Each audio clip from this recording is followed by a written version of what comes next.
Okay, because here I can, besides supporting the chief, we'll get started. Oh, good. Okay, then I'll see him there. I'm going to, so far, there you go. Right, we get cross pollination.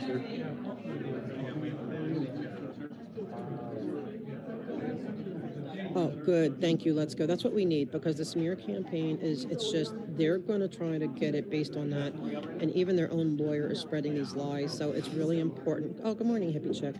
Hi, Jody. So, like, it's really important that not only do we speak against the street vacation, but that we counteract their lies. Oh, I know. We all love our Laura FM.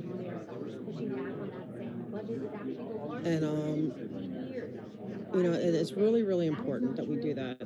So, and there's going to be a lot Hey, more Kathy. on that. I still have Hey, more Minnie. stuff about the lawyer and stuff. I just have to. I have Hello, you more that's guys. coming out, but I had to even scrutinize it Kind even of more, because every listening now and then to because they don't audit really. on one. They're supposed to be the ones that.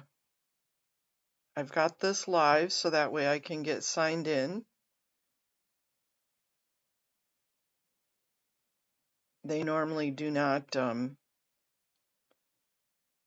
I put the link in the description if anybody else wants to call in. That's okay. Just listening is wonderful. Hey, Brian. Good morning again.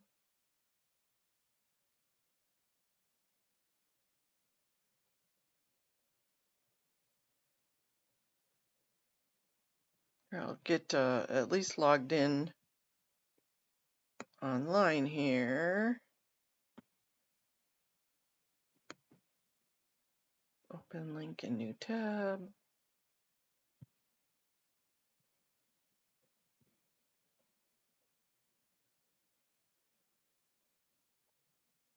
Cancel. Download. Join from my browser.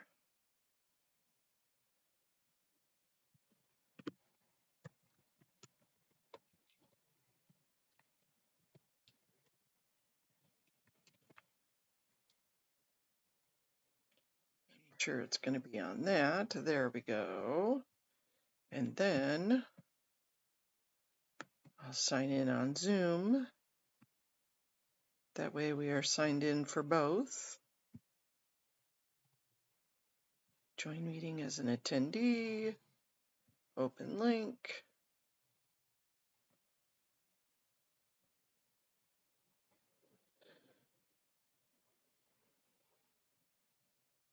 Are we going to do it? There we go.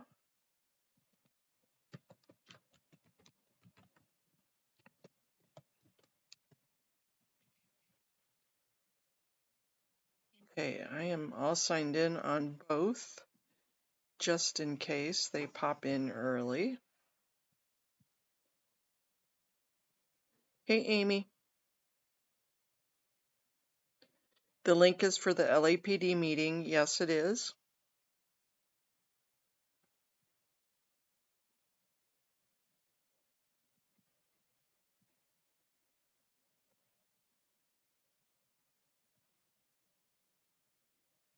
Hey, Irish.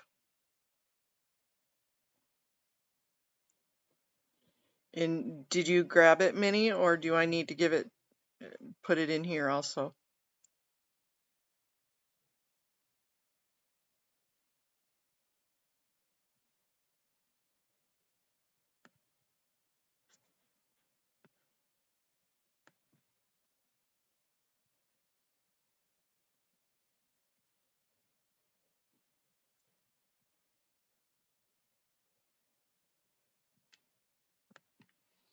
Hey, Cajun Juju. Here's the link, Minnie, just in case you want it. Hi, Joe. Missed you this morning, Joe Bananas. Hey, Peter.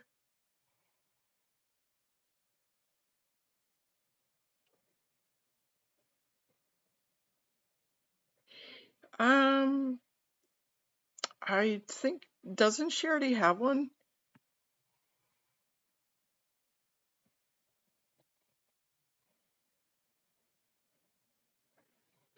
Well, we'll all take a look at it, Amy.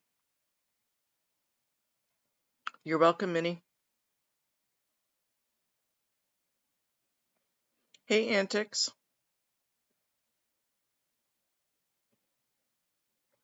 Ah, beautiful. With our beautiful, brilliant, lovely tea. Antics, the talking points here is the LAPD. Okay, well, she might.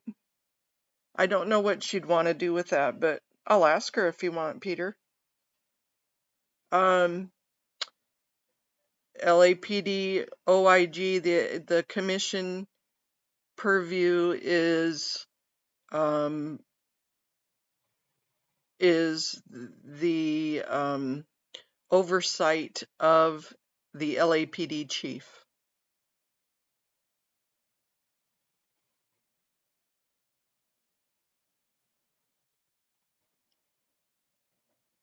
So the LAPD commissioners, and then it's made up of the head of the OIG and the police chief.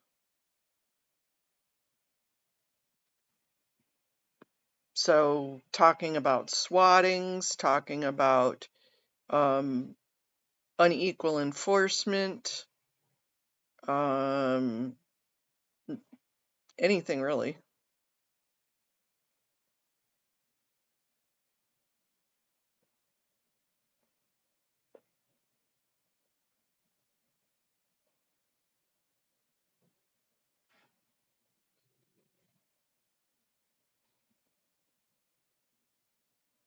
Now on this one, they take 45 minutes worth of calls. You get up to 3 minutes.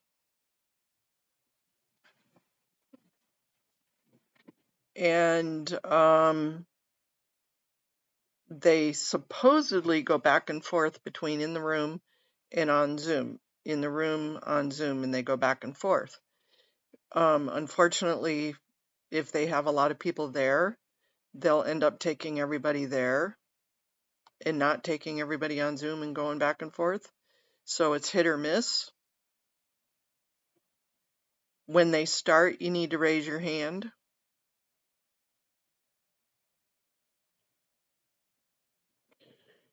And they only take 45 minutes worth, so up to 15 people if that many people are signed up, and you may not get in.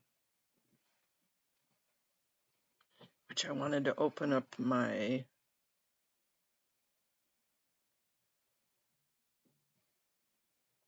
I love you too. That's whatever you've got to say is up to you.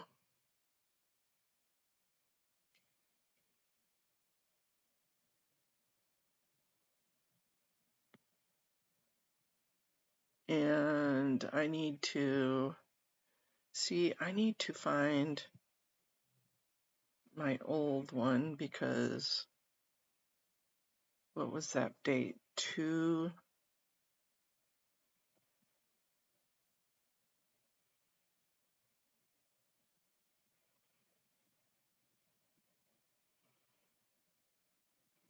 I can't see what you're saying. Just a minute.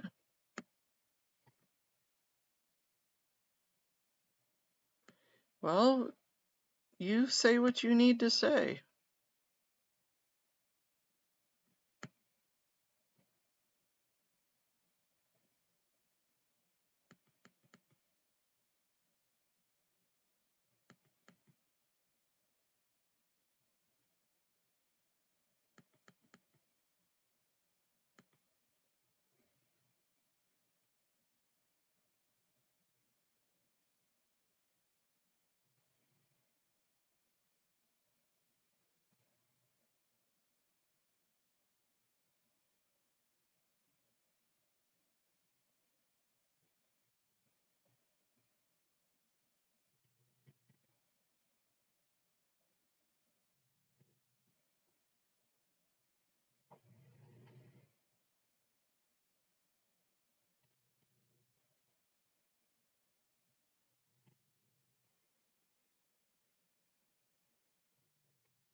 You know, I personally think that we all have different points of opinion,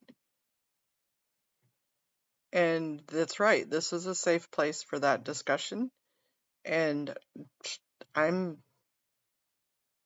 we're allowed to have different opinions. Many, we are not a cult. You're having trouble signing in? It's just kind of buffaloing right now.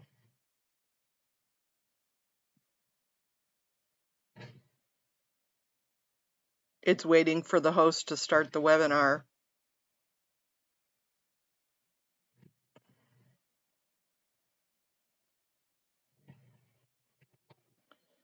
And they usually don't turn it on till right at the 12:30 mark or your 9:30 mark.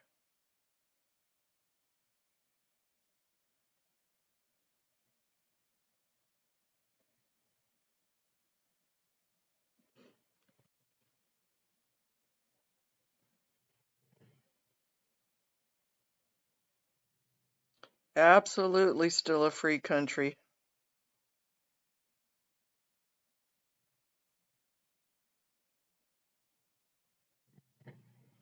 Ah, good job, Antics.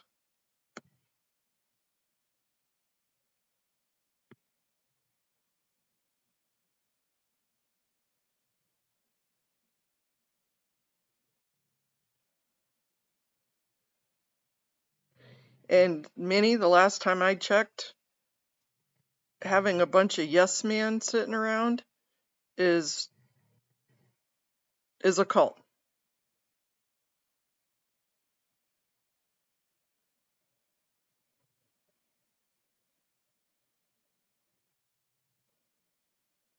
I'd rather have a good, healthy debate, discussion, opinions. I'd rather have that any day than somebody blow smoke up my ass.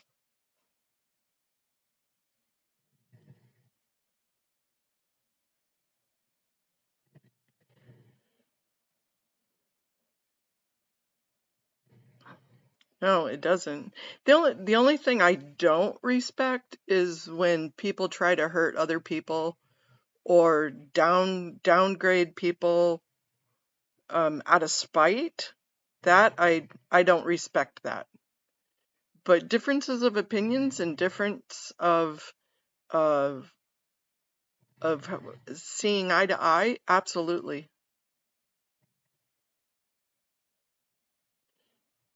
Okay, Amy. Yeah, you'll need to run over to just your phone so that way you don't have it messed up.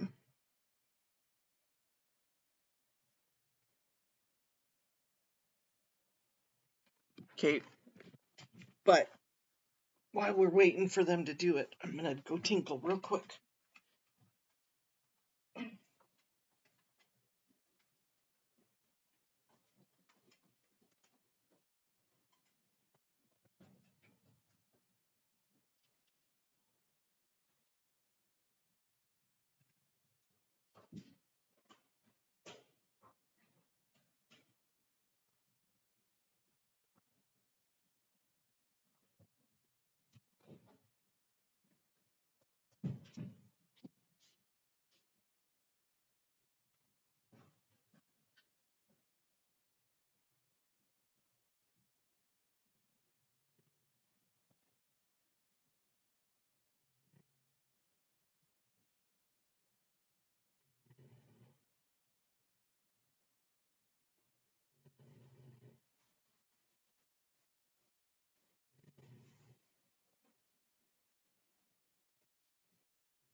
I have tummy issues.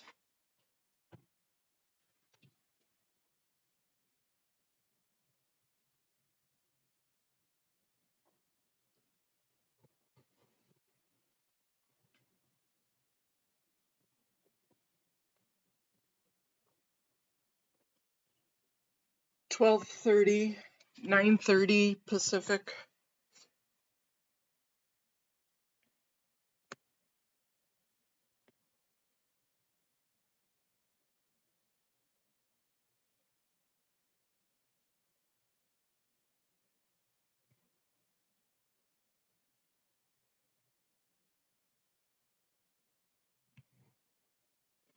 Hey, Traveltology. Yep, in about 8 minutes is when it's supposed to start.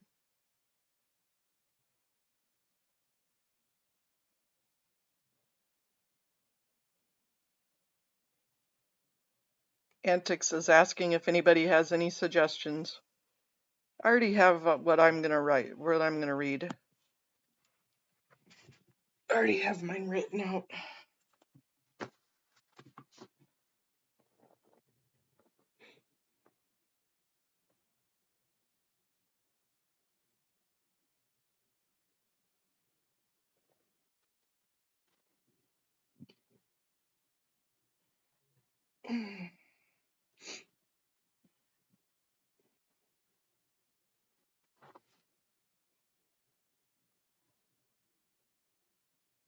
Hopefully it won't be very busy today, and we'll all get in. Anybody who signs up.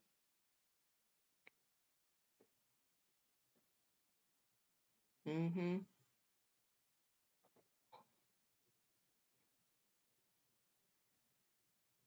The safe pointing. The many years of safe pointing. Talk about Janet Whelan being on the CPABs. Getting Scientology off the CPABs.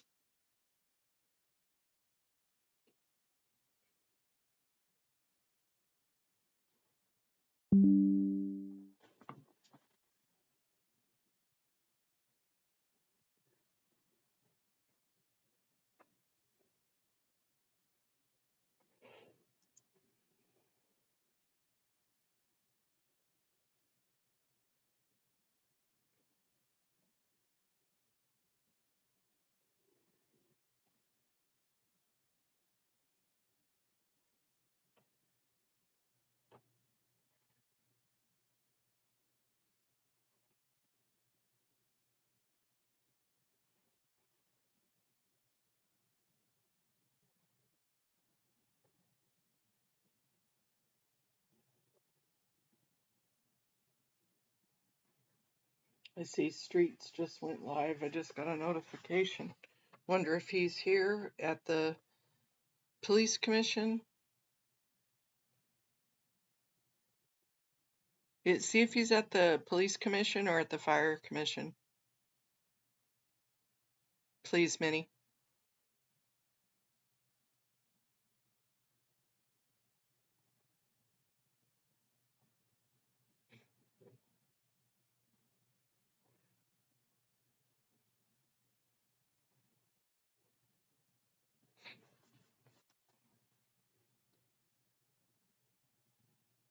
Yeah, my tummy definitely does not feel good today, you guys.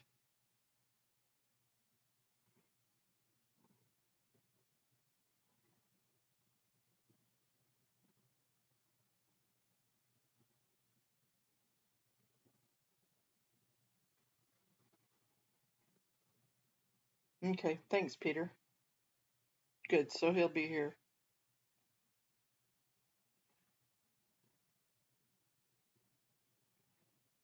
Yeah, Audit is over at the fire commission, most of us know. So she won't be here for this meeting. She's having wheelchair issues.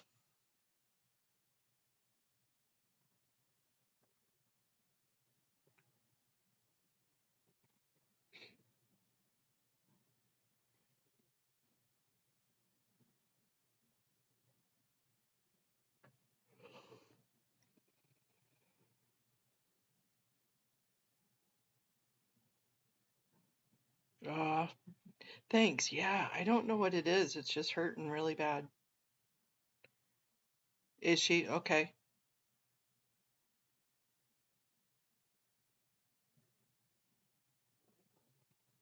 I'll grab hers later. I'll watch hers on a replay.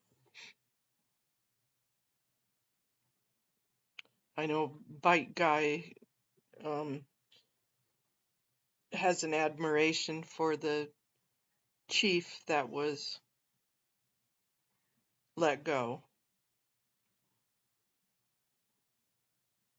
Cool. Thanks, YRB.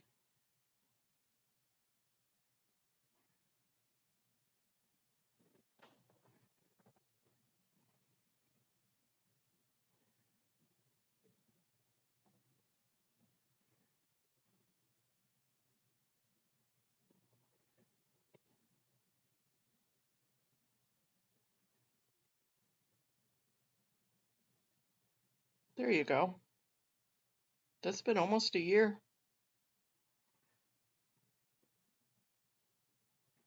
Yeah, Bite Guy is there with her.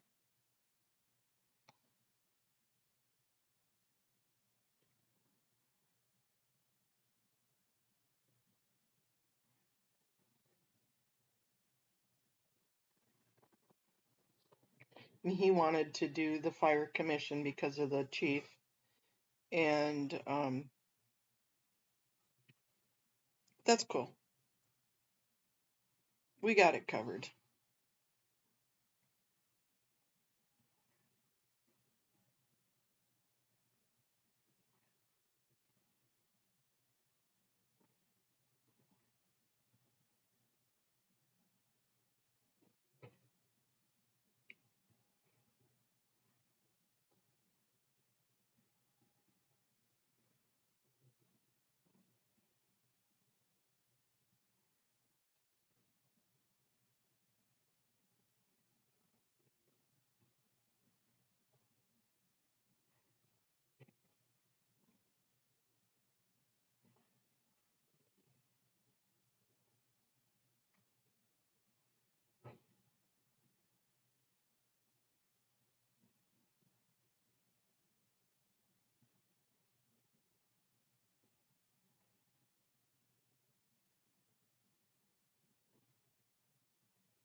Quiet day. Come on. Come on.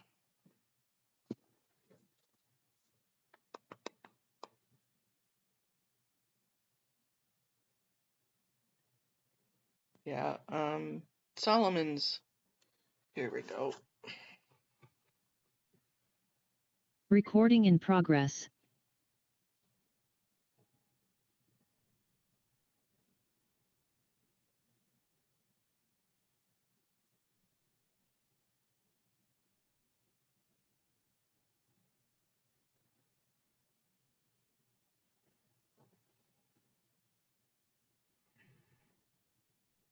Good. I thought he was going to try and go over to the city council. I don't know if audit's going to end up going to the city council.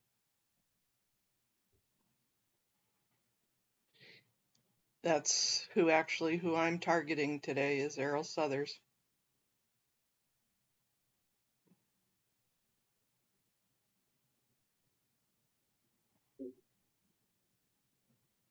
Good morning. Commissioners, Chief McDonald, Mr. Sibley, Madam Secretary, Acting Inspector General Florence Yu, Mr. City Attorney Carlos De La Guerra, members of the public. Today is Tuesday, March 4th, 2025. It is 9:30 a.m. This is a regular meeting of the Los Angeles Board of Police Commissioners. Madam Secretary, please call the roll. Good morning. Please let the record reflect that Commissioners Southers, Shields, Sanchez Gordon are present, and we have a quorum. Mr. President. Thank you. We welcome everyone attending this morning. The Police Commission is committed to ensuring equal access to its meetings. It is requested that individuals who require the services of a translator contact the board secretary no later than the day preceding the meeting. Whenever possible, a translator will be provided. Sign language interpreters, assistive listening devices, or other auxiliary aids and/or services may be provided upon request. To ensure availability, you're advised to make your request at least 72 hours prior to the meeting you wish to attend. All public comment will be heard during item number 2 on the agenda. We will dedicate a total of 45 minutes to public comment. Members of the public will have 1 minute per agenda item for a maximum of 2 minutes total. At the request of the speaker will be given 1 additional minute for general public comment for a maximum of 3 minutes total. Members of the public who participate in public comment are reminded that they can speak to any item on the agenda or a matter within the jurisdiction of the Board of Police Commissioners. Public comment is your opportunity to address the board, so you are free to express your opinion on matters before the board and to generally express when you disagree with other opinions expressed. However, directing your comments to other individuals who have spoken or attacking others who have expressed their opinions shall be deemed off topic, and your public comment period will be concluded. Members of the public, if you choose to participate in the public comment portion of the agenda, you may participate in this meeting in a number of ways outlined on the agenda. Message for those attending the meeting in person. These meetings are regular meetings between the board, the department, and key stakeholders. Meetings of the Board of Police Commissioners are open to the public. The state's Ralph M. Brown Act affords the public the opportunity to be present at the meetings, hear the presentations and dialogue in real time, and provide feedback via the public comment period. During these meetings, there's a need for the board to carry out public business expeditiously without delays or disruptions. Members of the audience shall not engage in any conduct which causes an actual disruption of the meeting. Those attending in person are reminded that disruptive behavior will be cause for removal. If you disrupt this meeting, you will be provided with only 1 warning to cease disruptive behavior. If you fail to cease such behavior, you will be removed from the meeting. All attendees must be seated. Failure to follow this rule will result in a warning and/or removal from the meeting. With that, we will move to item number 1, the report of the Chief of Police. Chief McDonald. Thank you. Good morning, President Southers, Vice President Shields, Commissioners, Acting Inspector General Yu, City Attorney De La Guerra, and Mr. Sibley. Today, I'll be discussing significant events from the previous week, providing a crime update, and discussing our personnel strength. We had 1 officer-involved shooting this previous week. Year to date, we've had 6 officer-involved shootings compared to 5 at this time last year. On March 3rd, 2025, at approximately 3:58 in the afternoon, the mother of a suspect, later identified as Hector Alanis, called 911 to report her son was suffering from mental illness and may be a danger to others. Both Rampart and Northeast Patrol Division officers responded to her location in the 2400 block of Bellevue Avenue. As resources arrived at the location, an additional family member of the suspect directed officers to Alanis. As officers approached Alanis, they gave him verbal commands to surrender. Alanis instead fled the location, leading officers on a short foot pursuit eastbound on Bellevue from Coronado Street. Alanis was armed with what appeared to be a black pistol.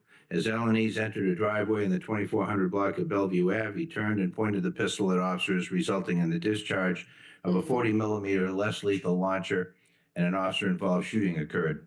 Alanis then fled on foot, resulting in a second discharge of a 40-millimeter less lethal launcher.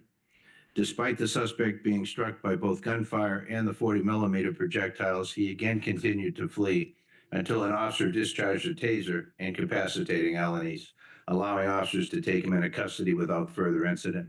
Alanis was transported by Los Angeles Fire Department rescue ambulance to a local hospital for treatment of a gunshot wound to his right arm. No officers or community members were injured during the incident. A black airsoft gun resembling a Glock semi-automatic pistol was recovered at the scene of the OIS and booked as evidence. Force Investigation Division investigators responded to the scene and are investigating this incident. Excuse me. We had a Homeland Security incident that drew substantial attention. As many of you have seen over the weekend, on the 8th, the LAPD assisted Homeland Security officers as they served an arrest warrant for an individual wanted in connection with human trafficking. The suspect was alleged to be the leader of one of the largest human smuggling operations in the United States. When the residence was searched, the suspect was not present, but was later arrested at a separate location by Homeland Security. During the operation, another individual at the scene was taken into custody by Homeland Security for re-entering the United States after prior deportation. LAPD's role in this operation was solely to provide security, while Homeland Security served a criminal warrant for a dangerous suspect. Once the scene was secure, LAPD personnel cleared the area and Homeland Security completed their investigation. LAPD was not involved in making any arrests. On burglary arrest on February 25th, North Hollywood officers responded to a residential burglary at a home on St. Clair Avenue. Responding officers located the suspect vehicle, leading to a pursuit that ended at Figueroa Street and 88th Street, where the suspects fled on foot. A perimeter was quickly established, and a systematic search resulted in the apprehension of 4 suspects, 2 adults and 2 juveniles. The vehicle used in this burglary has been linked to approximately 18 residential burglaries across Los Angeles County, including incidents in Studio City, Encino, West LA, Monterey Park, and Marina del Rey. During the suspect interviews, one individual admitted to involvement in 3 burglaries with stolen property from those incidents, estimated at approximately $133,000. Investigators are continuing their work to identify additional victims connected to this burglary crew and to recover stolen property. There was a newsworthy burglary incident involving Mr. Evan Lovett. Many of you have seen this in both the news and the social media regarding the burglary incident that occurred in Mr. Evan Lovett's home. On February 28th, at approximately 21:10 hours, Mr. Lovett arrived home to find that his home had been burglarized. Mr. Lovett immediately called 911 to report the incident, later stating publicly that he was on hold with 911 for 59 minutes. Our department investigated the circumstances around Mr. Lovett's claim and determined that when he called 911, his initial call was answered in 74 seconds. The initial 911 operator, through a triage of questions, determined that there was no immediate threat or crime in progress, so the call was transferred to the non-emergency line to have officers respond to complete a report. It was there that Mr. Lovett experienced a 57-minute wait time for a secondary operator to be able to answer the call. North Hollywood officers were dispatched to the call for service at 22:12 hours and arrived at scene at 22:21 to complete the burglary report.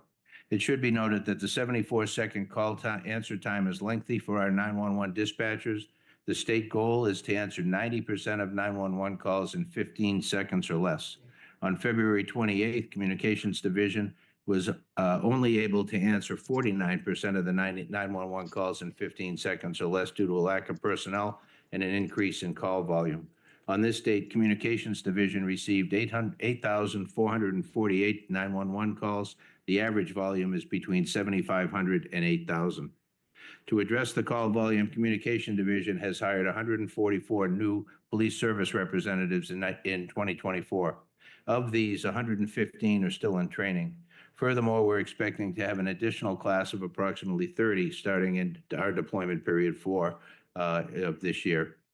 Since this incident was posted, Captain Valois from Communications Division spoke with Mr. Lovett to review the details of what occurred, and after discussing the facts, Mr. Lovett later went on to social media to provide more accurate account, clarifying that his 911 call was answered within 2 minutes. Crime report ending March 1st. Citywide crime trends over the past 4 weeks show a mixed picture. Overall, combined persons and property crimes have decreased by 1.9%, while property crimes dropped by 2.9%.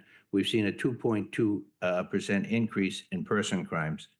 On the homicide and violent crime front, homicides year to date have decreased by 30.8% compared to 2024, which is a significant improvement. However, for the most recent 4-week period, homicides remained steady with 18 incidents, the same as the prior period.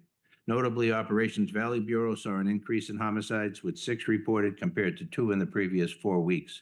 When looking at victims shot, citywide numbers are down by 20.2% year to date, but the past 4 weeks saw an increase of 37.9%, with 25 more shooting victims compared to the previous 4-week period.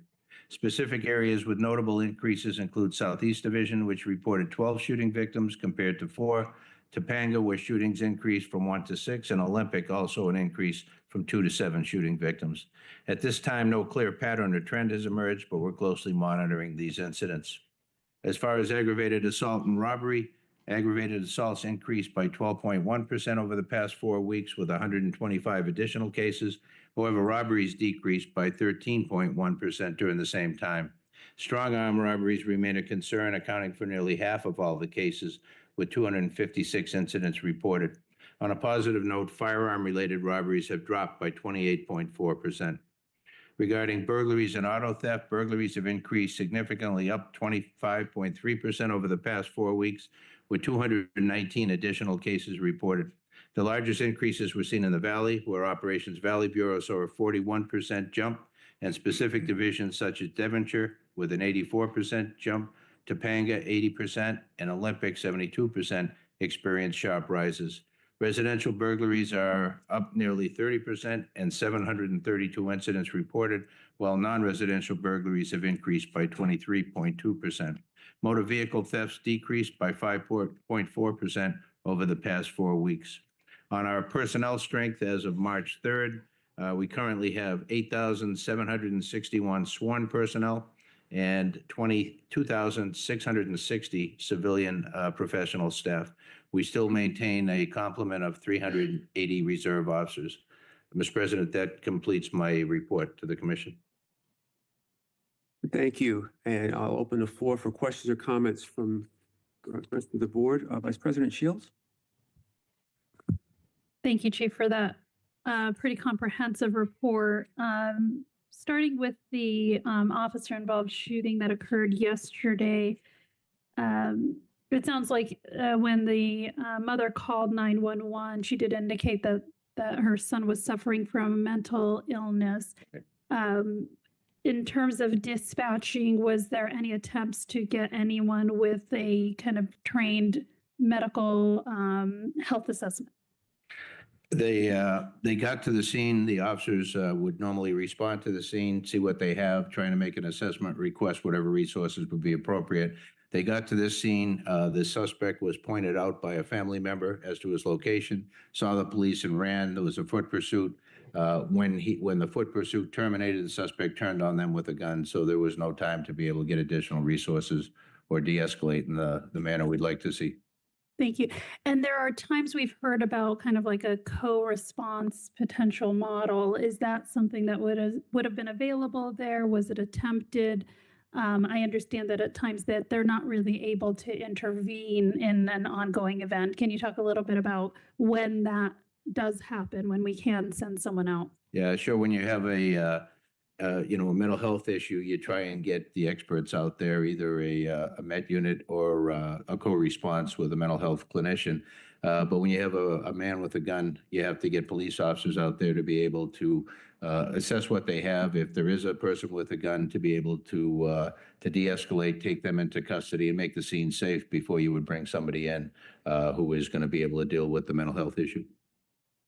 Thank you. And thank you for the additional information about the Homeland Security incident and the fact that this was a criminal warrant out for someone's arrest involving human trafficking. And I know we'll be talking more later during the meeting about the department's policies on immigration. Right. So I'll hold my questions to that point.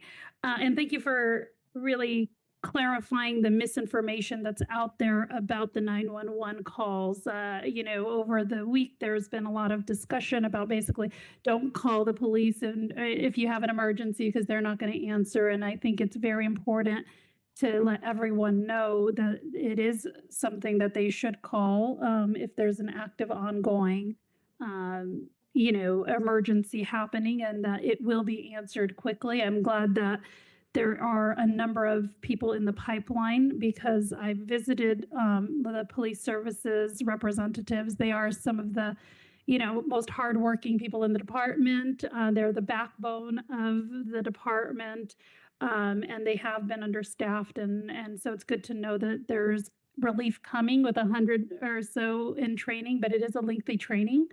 And wanted to know whether, and I think it's important to know, like if you call 911, there's someone that's going to answer immediately and your call will be triaged, and understand that you may feel like it's an emergency, but for purposes of what the police are getting on a day-to-day basis, there are more life-threatening things that are actually happening in the moment.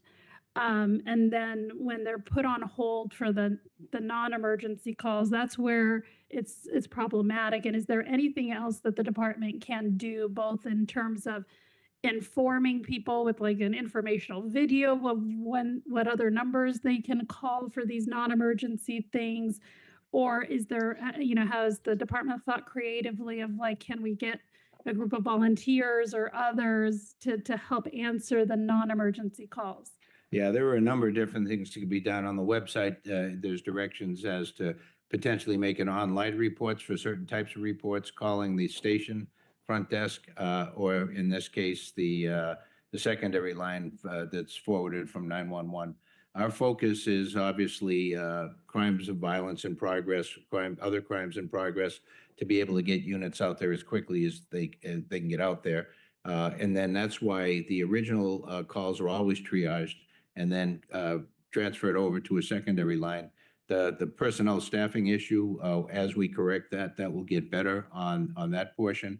But I'm thankful to people for the patience that they do show.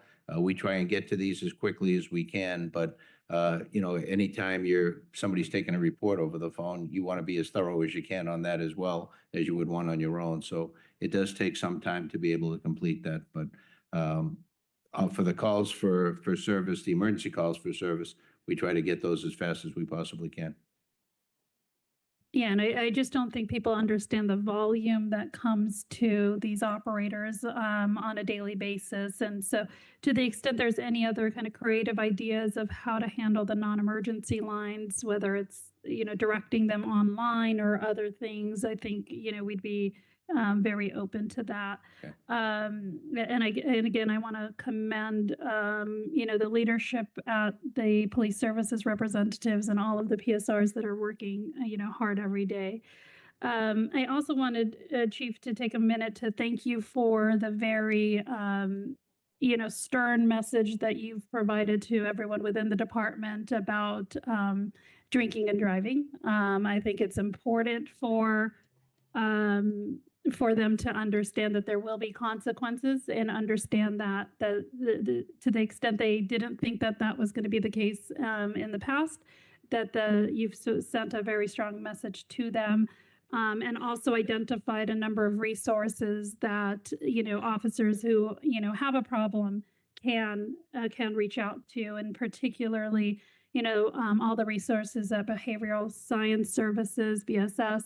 I've had a chance to meet with them and visit them, and it's just an amazing group of professionals that really can be making a lot more money in private practice, but choose to serve here.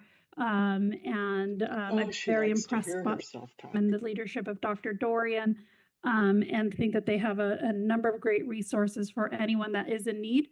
And that there really is no excuse for having a DUI on the job. And so thank you for that message. And to the extent in the future there's any undermining of your strong message by the Board of Rights or anyone else, I would like the board to know about that. Because I think that's been the case in the past, and people don't understand that the Board of Rights is the group that may have allowed certain behavior that we would not find acceptable to remain on the job. So thank you. Thank you. Vice President Shields, Commissioner Sanchez-Gordon. Yes, good morning, everyone. Chief, thank you very much for your report. I do have a question about the shooting that occurred on March 3rd, yesterday. Actually, that's right around my neighborhood, so I felt like I was sort of in that moment there because I heard a lot.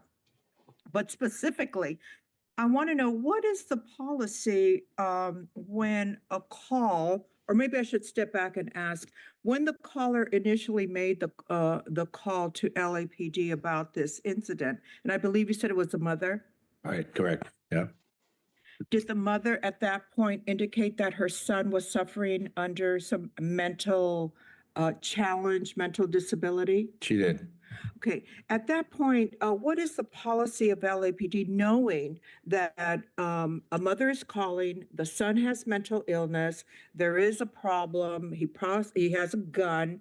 At that point, is the policy to involve the mental health services representative to accompany the police when they go out there, knowing, having a better picture of the circumstances?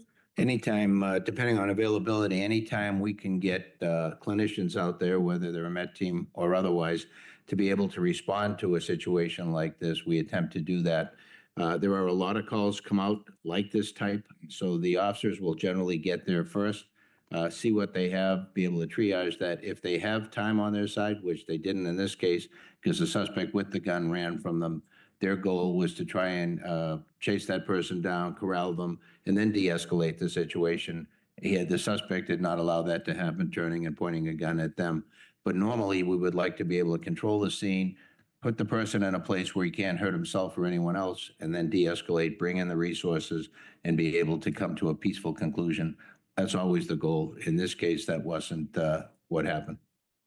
I think I would like to see a reconsideration in a situation where you're told upfront by a family member, especially a mother, whose son is in a mental condition with a gun, that you deploy a specialist at that time along with the police. I think that That would be merits some Yeah, consideration. that would be the case if there's an available unit, but there aren't that many units that you can get them to every call like this.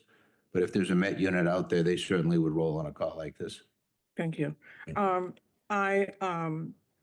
I think Commissioner Shields went over many questions that I had, so I don't want to repeat. Thank you. Thank you, Chief. Thank you, Commissioner. Chief, I'd like to go back and follow up on Commissioner Shields' questions about the 911 call and just the training. We've hired 144 people, 115 are still in training. So when will their training be complete? I can get back to you on that. I don't have a conclusion date for that. Okay, and it's a pretty extensive training time, It is. I believe. Yes, it is. Okay. That's one of the more difficult training academies around. To do what they do, I think most people don't have an appreciation just for how difficult that job is, how stressful that job is. And so they do have, or traditionally have had, a high washout rate due to the difficulty. Okay, thank you. And I too have some questions regarding resources that were used. I'm glad you clarified the incident, the Homeland Security incident, as being an arrest warrant for human trafficking.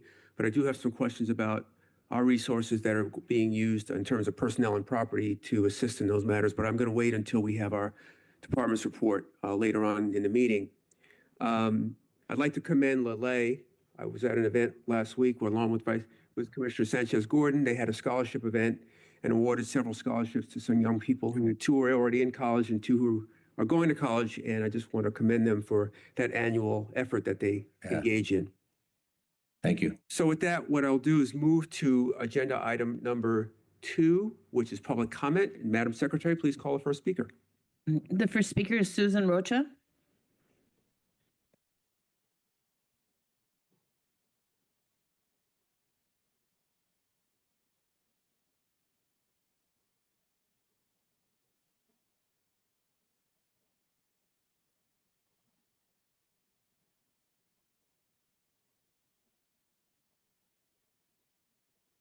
Sir, with the hat, please allow this woman to speak. It's her public comment time. Thank you very much. My name is Susan Rocha. I have a problem with a noisy Catholic church, Divine Savior Catholic Church, ever since they installed their 4 bullhorns and their off-key tape recordings that blast noise into my house 10 times a day, every day. I've been fighting this ever since they installed their loudspeakers. They don't give a damn about anybody else. It's a tape recorder that goes off. It's on automatic computer dial, and nobody's there. There's no church services. There ain't a soul around, but they feel a need to blast it into my home. I've been fighting them for many years now, and nothing. Nobody cares. The church doesn't care. Priest Albert, Priest Marco, they don't care. This church is so mean and so nasty. They've taken me to court 2 times to shut me up. 2 times they've lost. First time they won a restraining order, which they lost. I never did anything wrong. The second time, they falsely accused me of a crime that never happened. Took me to court. I went to jury trial. I fought him for a week on trial. Found not guilty because it was a big fat lie, what they said. Oh, but 3 men carried me out of the church but your prosecutor could not produce one. Oh, you know why? Because it never happened. Oh, but the priests, they want what? Are they biased that they just biased for the Catholic Church? They're in their pocket? You know, they want favors with the Catholic Church. Is that why they prosecuted me? For no reason? They didn't expect that 12 people would believe me and not priest Albert and his lying Catholic, Divine Savior Catholic Church in Cypress Park. Yeah, that's pretty cruel. That's pretty cool. I stand on the corner with a sign, and they will take me to court twice to shut me up. But they don't give a damn about my peace and quiet in my own house.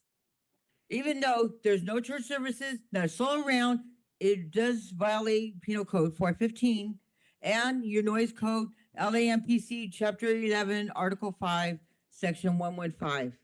Now, why they can get away with it? Because your city prosecutor will not prosecute them for the violation that's in two codes, a state code and a city code. But you will not prosecute them. But you can prosecute me. You're not putting away the bad guys. These DUI people, no, they don't get prosecuted. They're out the next day. But me, for what the Mickey Mouse crime they put me through, yeah, they prosecute me for a whole week. They just didn't expect that 12 people would believe me and not the Catholic Church Divine Savior. That's pretty cool. That's downright mean and dirty. And all I'm fighting for ever since they put up those bullhorns, is peace and quiet in my own home. It's not rocket science, it's peace and quiet, which the Constitution even gives me that right. Peace and quiet. Why do I have to hear their bullhorns all day? All day long. And it's off key. It's like somebody slamming their hands on a piano. Thank you, ma'am. Thank you. The next speaker, David Aboud.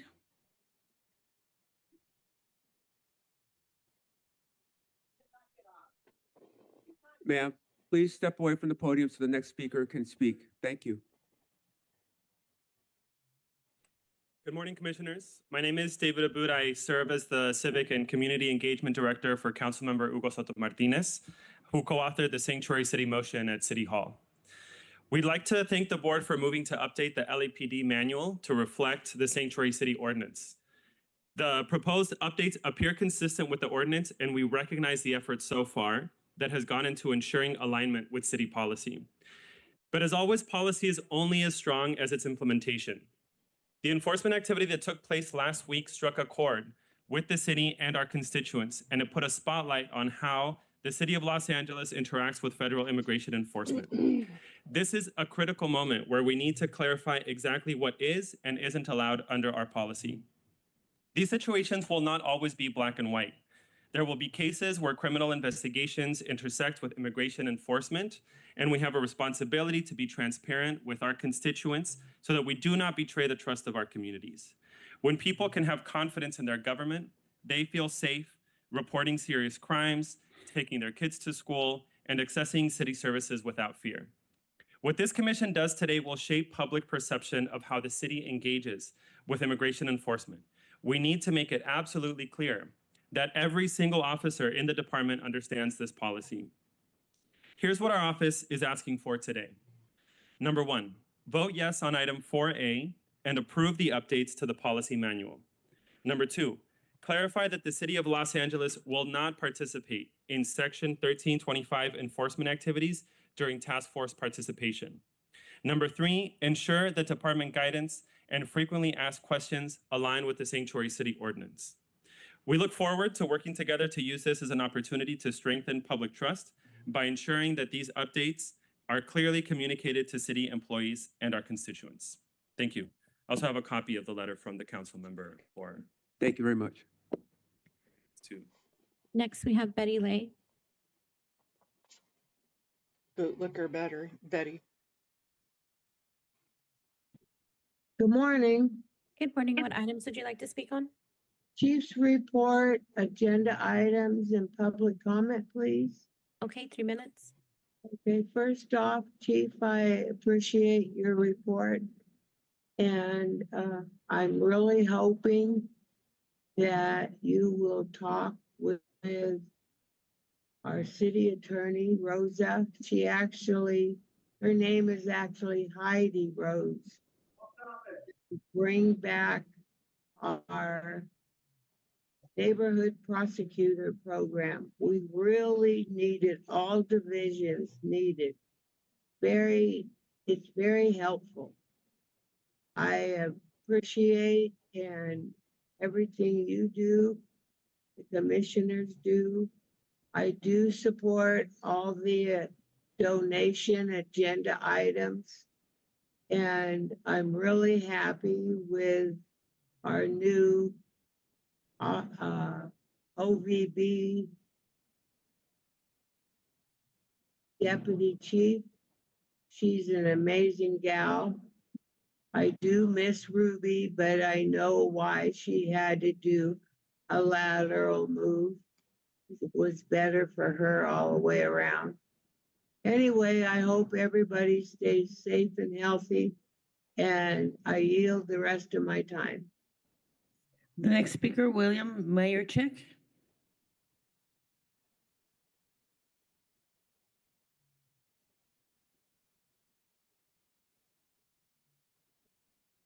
Hello. Dear Board of Police Commissioners, I'd like to make a public comment regarding the current recreational bingo ordinance. My name is William Mayercheck. I'm a volunteer in the Fairfax District, and I try to help older adults smile. The Police Commission's assistance is greatly needed to keep older adults smiling. I'm asking that the Police Commission review and amend the current Los Angeles bingo ordinance. Thank you for looking into the issue in 2004 with KDR Slawski. Thank you for starting the review process and surveying the senior centers. The following issues make it very hard for bingo. We have section 7A, or pardon me, 7E. And the city of Los Angeles of recreation parks is not allowed to run a bingo game. And I believe that all 29 senior centers should be able to run a bingo game for the seniors. The other issue that we have is section 22, ladies and gentlemen. The bingo ordinance should allow for the use of a debit card from the special bingo account.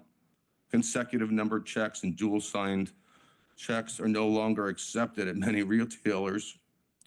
There are prizes where the prizes need to be purchased. Stores like Target, 99-cent store, Amazon can no longer be purchased or be used to purchase these bingo prizes. Under the definitions of recreational bingo, we have another problem of, I would like to see an increase of 25 cents to a maximum of 50 cents per card with 6 cards allowed per player. It makes it very difficult for the bingo organizers. You know, this ordinance was passed in 1978 and 1979. There's no inflation clause. I'd love to see the cards at 50 cents at least, ladies and gentlemen. The definition also states that retail $5 is the maximum retail price.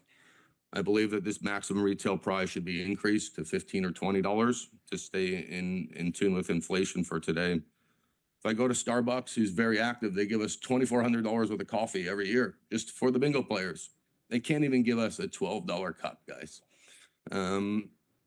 To stay legal, I have to get organizations to write $0 on tickets. You know, if we get a movie ticket from the Academy Museum, it has to say $0. It can't say comp.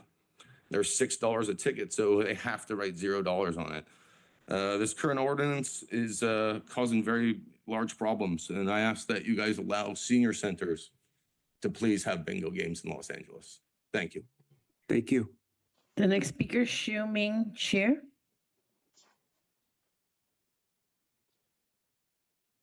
They're ignoring the freaking Zoom colors. Good morning. I'm the again. Deputy Director at the California Immigrant Policy Center and a member of the LA Sanctuary Coalition. So I'm here to urge you to adopt Ordinance 188441 as quickly as possible. Unfortunately, ICE arrests and deportations have already started and taken place amidst President Trump's vows to engage in mass deportations. Unfortunately, we only expect these harmful arrests and raids to increase in LA. ICE has been arresting workers and longtime LA residents. Adopting the sanctuary ordinance will make it clear that LAPD has no role in these types of immigration enforcement. Therefore, I urge you to vote yes on item 4A and approve the updates to the policy manual. It's long overdue. It's also extremely concerning that the LAPD was present at the Homeland Security investigation action last Friday that the chief mentioned earlier. This sends a wrong message to immigrant communities and entangles the LAPD with an arm of the Department of Homeland Security. In 2017, I saw how these joint operations led to no criminal arrests. Instead, people were detained and transferred to ICE due to their immigration history. The federal government is going to try to deputize as many agencies, federal, state, and local, as possible to engage in mass deportations. LAPD should have no part in that. Therefore, we demand that the LAPD share the protocol for if and when they are involved in joint task force operations. This protocol must be in compliance with LA City Ordinance 188441, which states that the city does not participate in any operation, or joint task force involving any immigration agent. There must be a bright line between the harsh criminalizing actions of the federal government and the LAPD. Thank you. Next, we have caller ending 1264.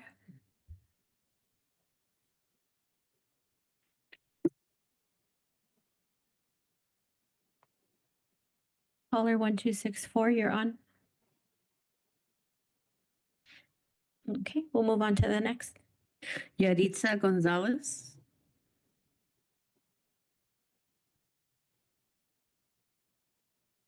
Good morning. My name is Yaritza Gonzalez, and I'm here on behalf of CARECEN, the Central American Resource Center. Immigrants in Los Angeles continue to face attacks from the federal immigration system, especially under the threat of mass deportations from President Donald Trump. LA took swift action to protect the immigrant community by passing the LA Sanctuary City Ordinance last year that would ensure that its resources, property, and personnel are not being utilized for any federal immigration enforcement. However, it is very concerning that LAPD was present at a Homeland Security investigation last Friday. This sends the wrong message to the immigrant community and entangles LAPD with the arm of the Department of Homeland Security. Therefore, we urge the LAPD to adopt Ordinance 188441 to make it clear that LAPD has no role in immigration enforcement. Thank you. William Good.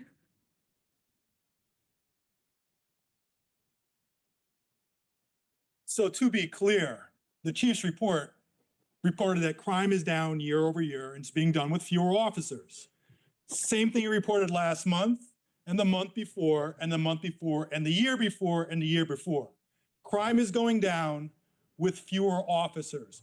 Therefore, stop raiding our budget and asking for more money. Now, there's a problem. I'm going to inform you guys on something you didn't even know about. There was a problem at the Hollywood station with racial profiling drivers. But guess who's being pulled over? It's the black cops leaving the station who are being profiled. Multiple cops are being pulled over and stopped simply because of the cars that they're driving and because they fit a certain profile. They are being pulled over and being told to step out of their car. Now imagine what it's like to the rest of us in the community, what we have to deal with. Remember, last year, there were 0 bias policing complaints sustained. 0 last year. The same as the year before, and the year before that, and the year before that, and the year before that, and the year before that. So while this guy, you're praising him for giving stern warnings against cops who to not break the law, but yet you have this rot in your department. You want to send a stern warning? Why don't you stop the racial discrimination even within your own force? You guys are whining about recruiting being down. I had to listen to the Hollywood captain say it's because the media. It's because the media, the way the media is reporting things. When in reality, it's your behavior. It's the way you're treating black people in the community and your own black cops, and the women in the community and your own women. And then you wonder why you are in the position that you're in. Now you talk about also responses by police. I have an incident, I filed a complaint, a woman was punched in her chest by a man. She called 911, the cops came there. Officer Kyle James, Sergeant Kyle James said, you have to file this online. She got punched in her chest, it's a battery. Since when are batteries filed online? They're not. But a complaint was filed, and this guy right here said there was no misconduct. And that's not the only other, there's another incident, similar situation. A woman was punched in her chest. And the cops were called and they refused to take a crime report. They refused to do a PPA, a private person's arrest, even though the guy was right there. And I filed a complaint, and Jim McDonald right here said there was no misconduct. A woman went to the station to get an update, and they told her she couldn't film in a police station. You have that complaint with me right now, where they claimed she couldn't film under 148 PC because they were covering it up. They arrested that woman, and then they released her around the country. Thank you. Next, we have Steve Riley. Good morning. Good morning. What items did you like to speak on? All items and especially 4A. Thank you. Okay, 3 minutes. Let's start off with the immigration issue. I submitted a letter which deals with this issue.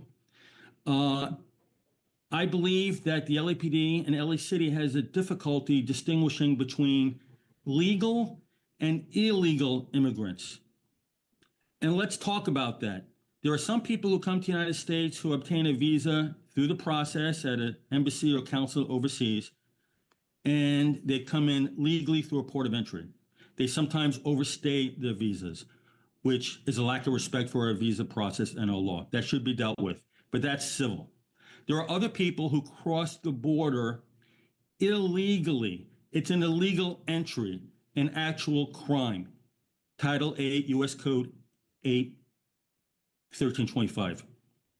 Look it up. So those people are here illegally, and they committed a federal misdemeanor. Now, I commend ICE for going into the communities and finding criminal, illegal aliens. That's the first step. It should be targeted. However, 287G, if you read the 4A report, the portion on 287G is repeated twice. Did anybody actually read that or proofread it? There should be an ICE agent in LA County, LA City jails, perhaps, processing, looking at the arrestees when they're in custody, and it's a safe place for them to have a transfer of custody. That should happen. Okay, so you don't have to have ICE agents going into the community, putting the community at risk. Having illegal alien criminals, human traffickers, drug dealers, and all sorts of types of criminals is not good for anybody. It doesn't keep us safe. So let's stop playing games. Read what I posted under Steve Riley. I implore you. Now, Hector Alanis is lucky to be alive, that shooting that occurred. When you have a Glock that looks, airsoft looks like a Glock, that will get you killed. There has to be a better way to approach someone like that, maybe a plan, but sometimes there's no time. Judge Sanchez, Commissioner Sanchez, if you live in that neighborhood, get out there and go see what's going on at the scene. There was a police commissioner who used to do that. He would show up in his vehicle at night at shooting scenes and find out what was going on. That was Rick Caruso. So there's a lot to say. You can only say so much in 3 minutes. I hope people take a look at the letter that I posted. And let me remind people who think this is a sanctuary city. Supremacy Clause, Article 6, Section 2 of the Constitution. That takes priority over what you think are your laws to protect illegals. Everybody should be working together. Thank you. God bless the LAPD. Jamie Cusick.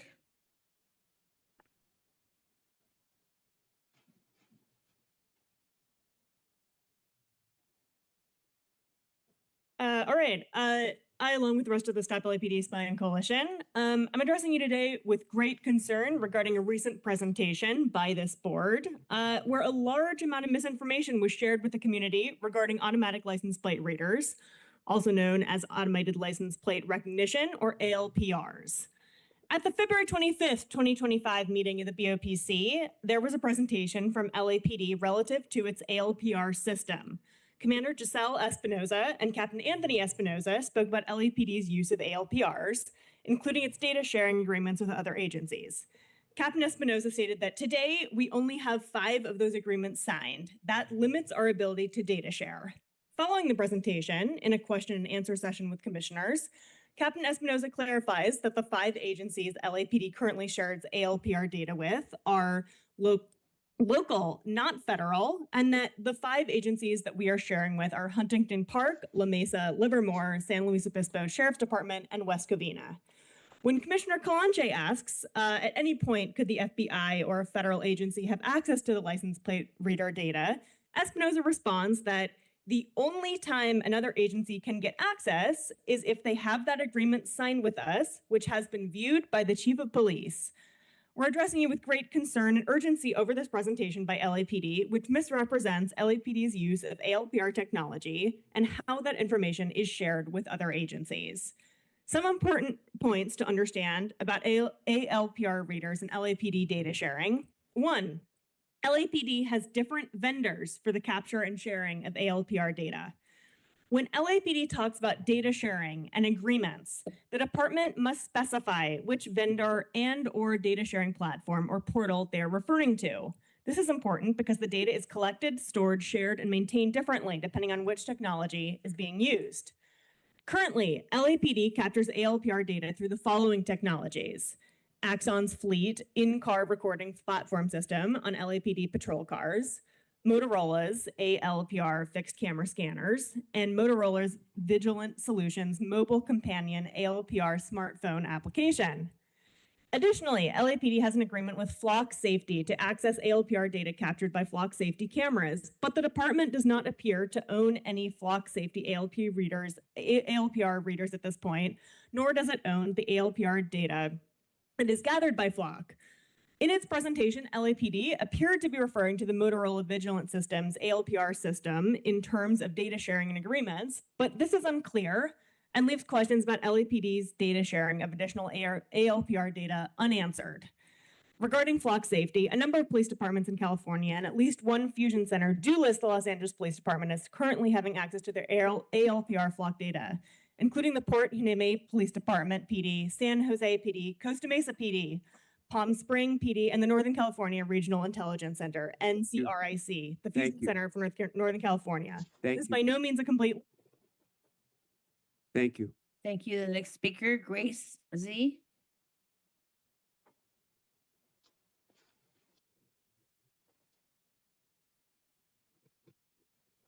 Last week, LAPD stood before you and lied blatantly, repeatedly about the extent of its data sharing, about the reach of its surveillance apparatus, about the way it feeds into the machinery of deportation and state violence, and you let them. You sat here in silence as Captain Espinoza claimed that its automatic license plate reader data is shared with only 5 agencies, knowing full well that those agencies connecting directly to fusion centers, to ICE, to the FBI, to the entire infrastructure of policing and deportation, because people have been telling you week after week for years. Public records confirm that 4 of the 5 agencies LAPD named as the only local agencies they share data with, La Mesa, Livermore, San Luis Obispo, and West Covina, share their ALPR data with both the Joint Regional Intelligence Center and the Northern California Regional Intelligence Center, meaning LAPD's data pipeline to federal agencies is even more expansive than they admitted. You sat here as they concealed their ties to Peregrine Technologies, a surveillance company built by a former Palantir executive to streamline data sharing across agencies. You sat here while LAPD omitted its contracts with multiple ALPR vendors, Motorola, Axon, Flock Safety, choosing instead to present a partial truth, which is just another form of a lie. And this is not the first time you've let them lie to the public. We have heard this story before in different words, under different names, but always with the same result. LAPD claiming it does not collaborate with ICE, while its own FAQ explicitly states that it is not prohibited or restricted from sharing information with DHS.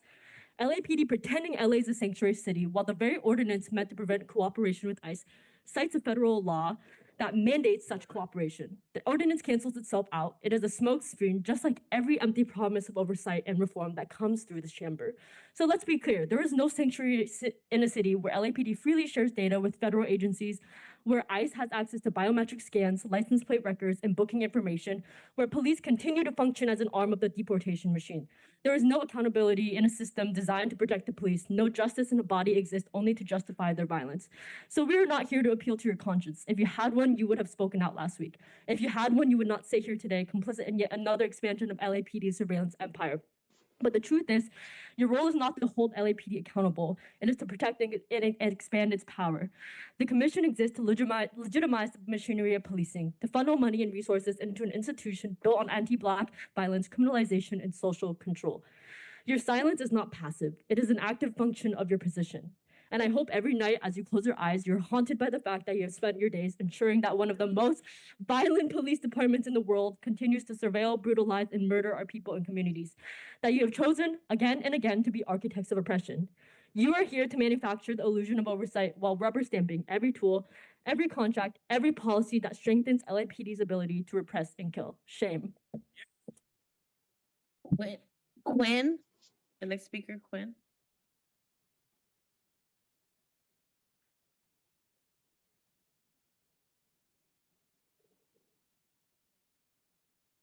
Earlier, maybe like 4 comments ago, we had some friends over here who kept talking about the bad look that reflected on LAPD due to your involvement with a DHS raid last Friday.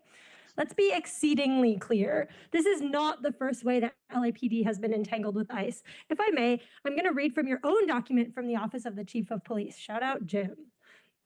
Your document states that, among other things, the ordinance, the sanctuary city ordinance that you're going to be ratifying supposedly for the police compliance with the ordinance, prohibits city resources from being used to inquire into or collect information about an individual's citizenship or immigration status, except as specified. Investigate, arrest, hold, transfer, or detain a person for the purposes of immigration enforcement. Do you realize how stupid of a motherfucking sentence that is? You literally, you in every way in your own document state that supposedly you're not going to be supporting DHS, but time and again, not only have you supported DHS, but you state in writing that you will continue to do so. One of the ways that you're doing so is through ALPR info sharing, which Jamie talked about. I'm going to be picking up from the letter.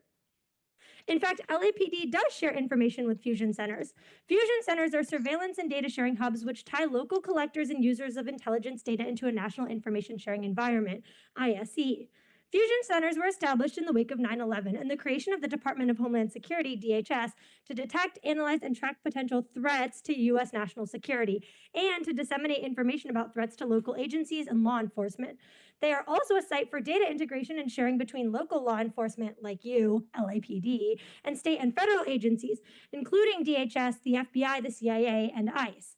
LAPD is a member of the Southern California Fusion Center called the Joint Regional Intelligence Center, JRIC, and a major contributor of personnel to its staffing. The funding for LAPD overtime for this commitment is approved every year by the Board of Police Commissioners. LAPD has shared its data with the Los Angeles Sheriff's Department and JRIC since 2012 through the Palantir software platform. Palantir is a powerful data analysis and data integration platform that LAPD has been using from 2009 to 2020, and it facilitated data sharing of ALPR information between LAPD, JRIC, and many other agencies. LAPD ended its contract with Palantir in 2020, but in July 2024, you all signed a contract with Peregrine Technologies, another software platform intended to take the place of Palantir in integrating LAPD's wide range of surveillance feeds and data sources, including ALPR data, making it easy to share information with local law enforcement and federal agencies. LAPD also shares information with the Northern California Regional Intelligence Center, which is also a fusion center. A document obtained from NCIRC in 2019 shows how NCIRC personnel were able to search LAPD's ALPR data through its Palantir technology platform. Thank you. Matios. Come on, people. This is pissing me off.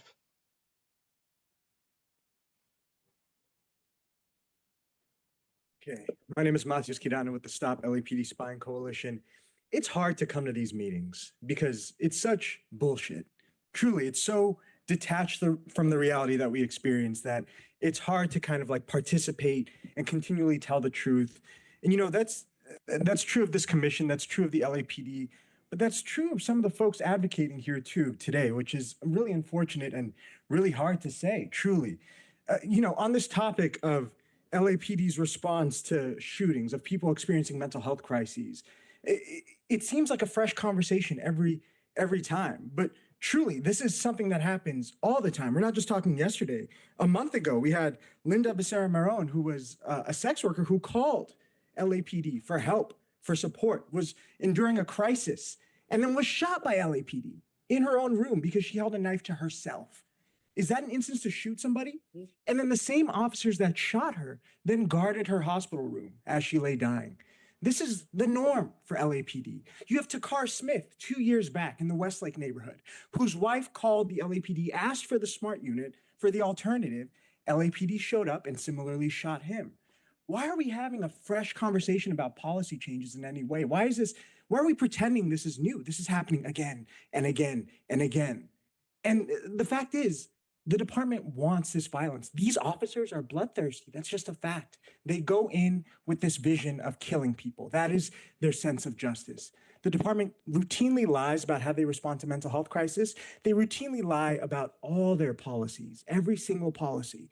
We've seen them up in city council lying about drone deployment, how the robot dog is going to be used, how the robot dog was used once you finally got it.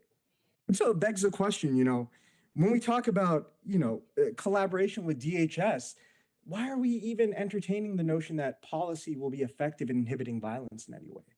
I'm going to quote former Chief Michael Moore. I love that he said this in relation to the thin blue line flag being taken down from LAPD stations and officers putting them back up.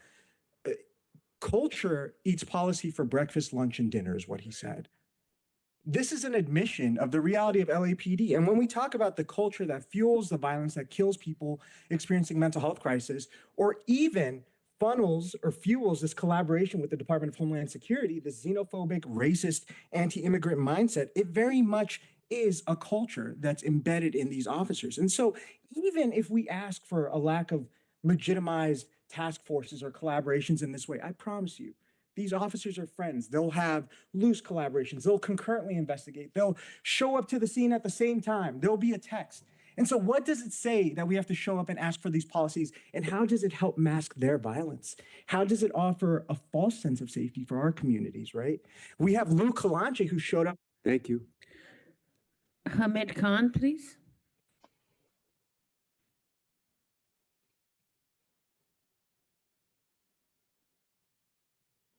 So this is what you're going to keep on continuing hearing from us and exposing you and the whole fallacy and the fraud that the sanctuary city is. And the advocates may be well-intentioned, but did they do their homework? Did they go into the details do they know what peregrine technology is? Do they know what vigilant solution systems are?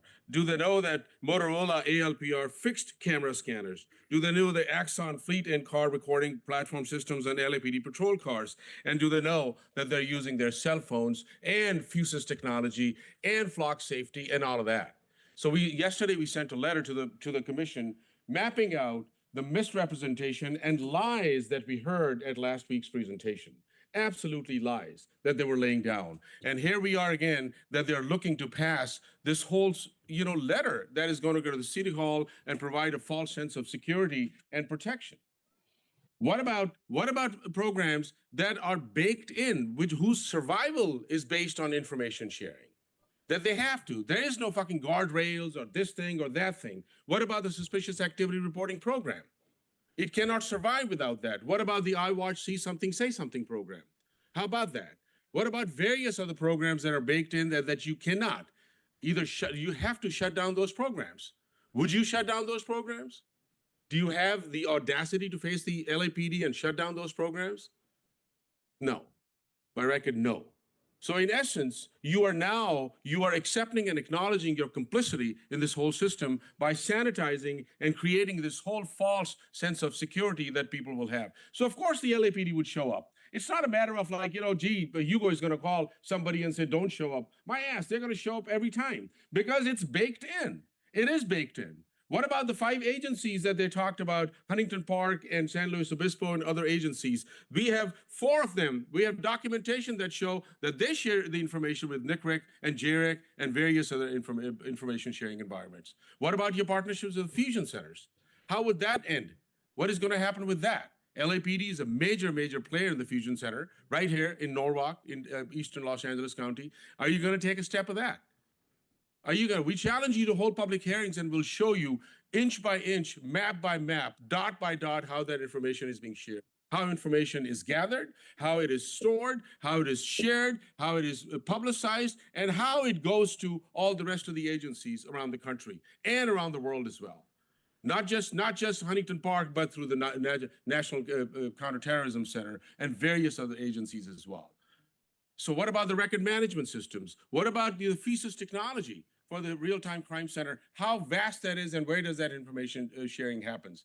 But no, just like the advocates didn't do their homework, they didn't go into their details. I don't know what the deal was. How can you come up with a policy without knowing all the mechanics? Thank you. Thank you. Your public comment has ended. Thank you. The next speaker is Megan.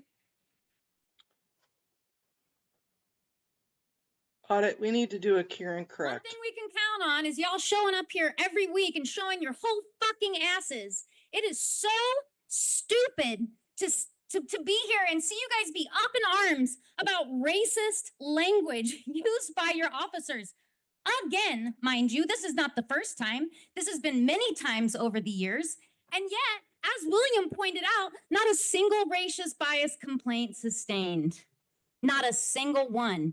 And also, I have never seen any of you make as big a deal about racist language as when the cops actually fucking shoot somebody. That goes for you, Rasha. You're so concerned about that language. Why aren't you concerned about actual outcomes where people are getting fucking murdered because of that racism? Okay, Teresa, with your dumbass question about why doesn't the police, when a family member says, oh, they're having a mental health crisis, send out the mental health unit. That's every fucking time. Almost every time somebody's having a mental health crisis, their family member is begging for somebody to be sent out to help them with the fucking mental health crisis. Jesus. All right. Ugh. So, y'all, I don't know. I honestly, the buffoonery is endless. LAPD gave conflicting information about the agencies it shares ALPR data with, even in the course of its own presentation. While Captain Espinoza stated that LAPD shares its data with 5 local agencies, in the same presentation, Commander Giselle Espinoza stated that the Port of Los Angeles has its own ALPR system within the areas patrolled by harbor divisions, and we collaborate with them as well, is what she said, though this was not one of the 5 agencies listed by Captain Espinoza. This calls into question LAPD's understanding of which agencies it's even sharing data with, and confirms the department's inability or unwillingness to give accurate information to communities. It's notable that of the 5 agencies that LAPD did admit to sharing ALPR data with, 4 of these 5 agencies We have no idea. confirmed that they are Antics. sharing ALRP data with both JRIC Sorry, I'm and not being grumpy. NCRIC, I'm frustrated. which are big national data fusion centers. It is an insult to the community of Los Angeles to indicate that LAP does not share ALPR information with federal agencies. You do. Contrary to the city of LA's false claims of limitations placed on LAPD immigration status sharing with federal agencies, it's quite evident that the LAPD is sharing information with ICE, CBP, the FBI, and many others, showing up to handle fucking traffic when ICE is doing operations. That's helping with the operation. Thank you. Jonathan Foster.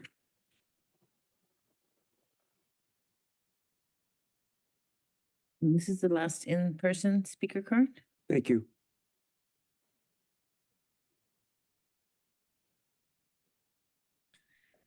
Hello, Jonathan Foster. Good morning, Chief McDonald. Good morning, President Dr. Errol Southers. Good morning, Miss Vice President Rasha. I forgot your name last time. The other one, that flat tire's not here. This flat tire's not here. This is a bunch of bullsham. And good morning, Commissioner Sanchez, Inspector General Yu, Executive Director Sibley, Executive Assistant Munoz, Executive Assistant Silva. So let's start with this part. For me, you see, and what happens when police are stuck in repetitious behavior, it becomes criminal law breaking.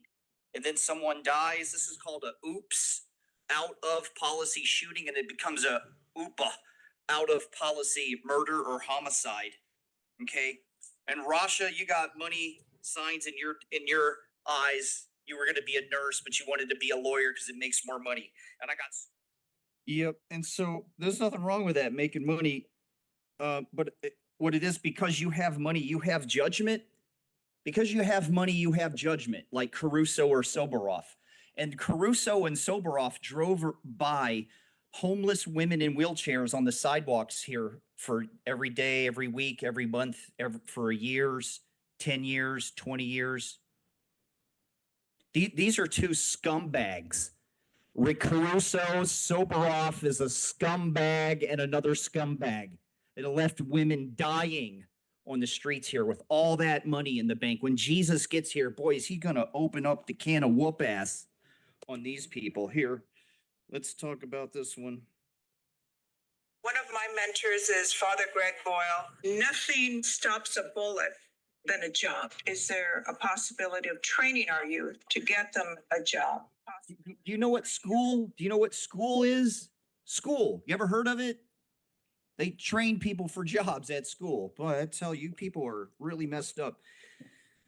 So when I talked about badge tarnishes, it's just the number of people the LAPD shoots, right? These murders, it's small. You keep saying it's a small number, and the percentage is not good. One is too many. But to prosecute the badge tarnishers, do you know why this is so important to prosecute badge tarnishers? It's because the badge tarnishers to prosecute is extremely low number of badge tarnishers. Extremely low number is why they should be prosecuted. What does that suggest about the rest of the department is that it's good, actually. What's most important is the badge tarnishers must be prosecuted. See, in a thing called justice, what is the root of justice? Is a thing called love. Yeah, justice, there's love, and we give love to the victim.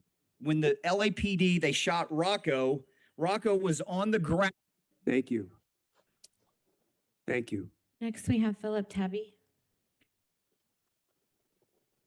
Yes, all items, please. Okay, 3 minutes. I want to second everything Steve Riley said, and I do not support all agenda items.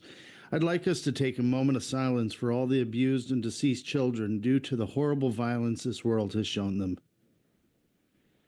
May the Lord work to heal and be beside those that are with him.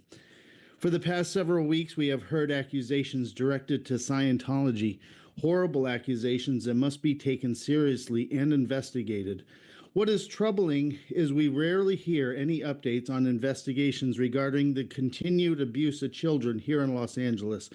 It seems like the continued cries go unnoticed.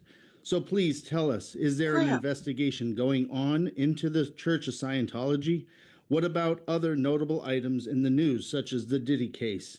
It's troubling that there is complete silence on these matters. Now, I do remember a press conference on this topic on January 20th where Alan Hamilton spoke on some abuses of children and what the department is doing. But why isn't this topic spoken about more during commission meetings? Is the LAPD protecting certain groups such as Scientology? A cult, if you ask me. Why does this department have close ties with Scientology? He's a normal You know, a few caller. years back, there was a CPAB co-chair here in the Valley who is a Scientologist. He was not well liked, many complaints even from the other co-chairs. He's one of those I was spy one of the coalition co-chairs who guys. complained of this person's actions at the time. Instead, this person ended up becoming a self-installed co-chair of Operations Valley Bureau when there isn't even a OVB at CPAB. And prior to that, the department even held a CPAB summit at the Church of Scientology against many wishes. So it seems LAPD does have some kind of special relationship with them, and we all wonder why. So please address this issue with the community. Let us know our LAPD is looking into and investigating I'll these tell you horrendous after claims. he's done, you guys. Last Tuesday's meeting with victims' statements were very troubling to hear. Commission, do your job. Ask the right questions. Thank you, Jesus. Show the people that you care. Ask real questions. Show up to all meetings and don't show up late, Calanche, Fabian Garcia, who aren't even here today. I'd make a better commissioner than most of you.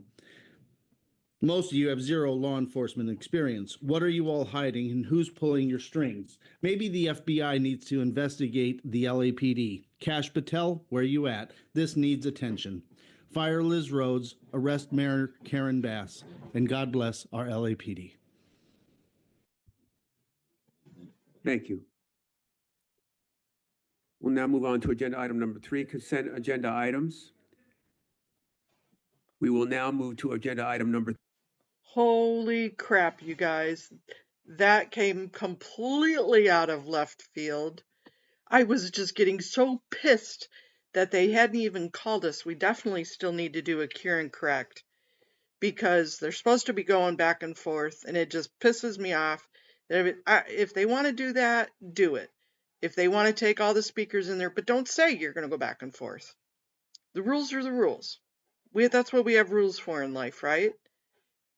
And Philip Tabby is actually, he's like one of the spy coalition guys, like the ones that we're talking about, the readers. Yeah, Audit's gonna freaking freak over that.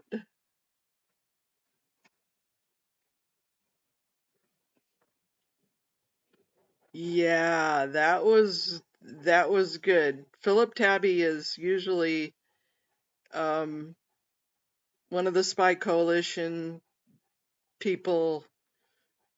Yeah, that was good.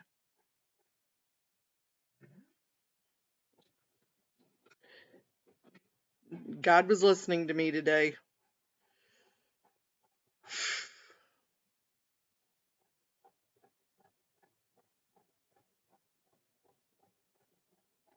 Yep, when we start getting those people talking up too, I know I'm so frustrated. I am very frustrated, Amy. Yeah, that's it for public comment. They're done. They went on to different agenda items. Yep, a voice from beyond our circle. TABBI. Philip Tabby, TABBI.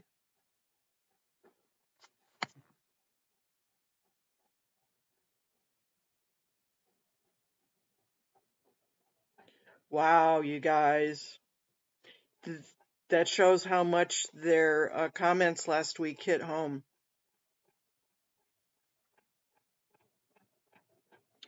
Abuses of Scientology. Yeah, they only give 45 minutes. I would love to talk with you more about, I know Ganja did a really good video interviewing Audit and I, and yes, they do. I would love to be able to talk with you. On this one, tomorrow is Public Works Mini, and then Friday is Public Works, and then next Tuesday is LAPD again. But I am going to send them a little, if that's what you want to do, is take all your people there and only take a couple of people on the thing. But if you're going to set the rules and the boundaries that you're going to go back and forth, very cool. Okay, you guys, I'm going to go take care of my tummy ache. I love you all. Thank you so much. I'm sorry that we didn't get called on. Have a wonderful day. Abuses of Scientology, I'll get a hold of you.